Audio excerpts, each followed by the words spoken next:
All right, so before you start drafting your claims, you have to decide how broad or narrow you want your claims to be. You could start off very broad or very narrow, and I would recommend to start right here, which is not a little bit more broad than narrow, but not very broad and not very narrow. The reason you don't want to start very broad is because you'll likely waste an office action, meaning the examiner will find something very easily and reject it, and you both know you can't get a patent on it, so it kind of wastes the cycle, so it wastes money. You don't want to start off very narrow because you might be leaving something on the table. And if this is your first patent, generally you want to try to go as broad as get as broad of a claim as you can.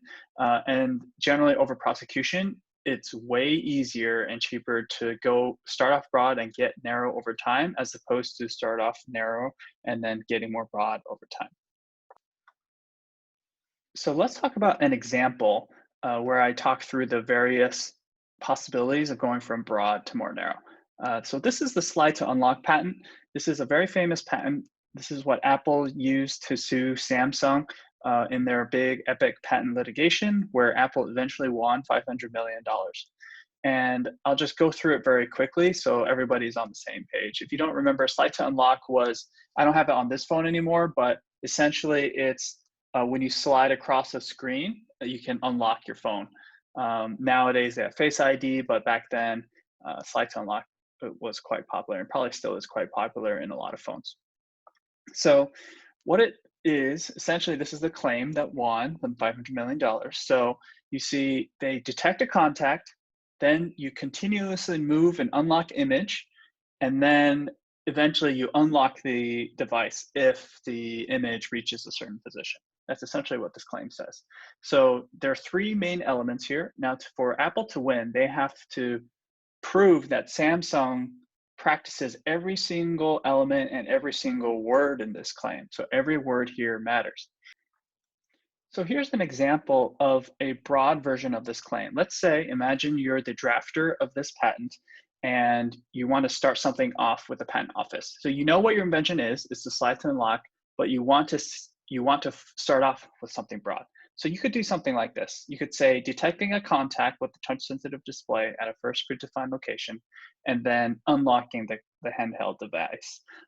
So this is a little bit extreme, but just to show the point that this is too broad. I would not start with something like this because it's very obvious that there's prior art out there that teaches this. So you can imagine before slide to unlock, it was just entering in a passcode or something similar to unlock your phone. In that situation, if you enter in a passcode, you're still detecting a contact and then unlocking the handheld electronic device if the passcode is correct. So this is too broad of a claim to start out with because you already have in your mind prior art that defeats this claim.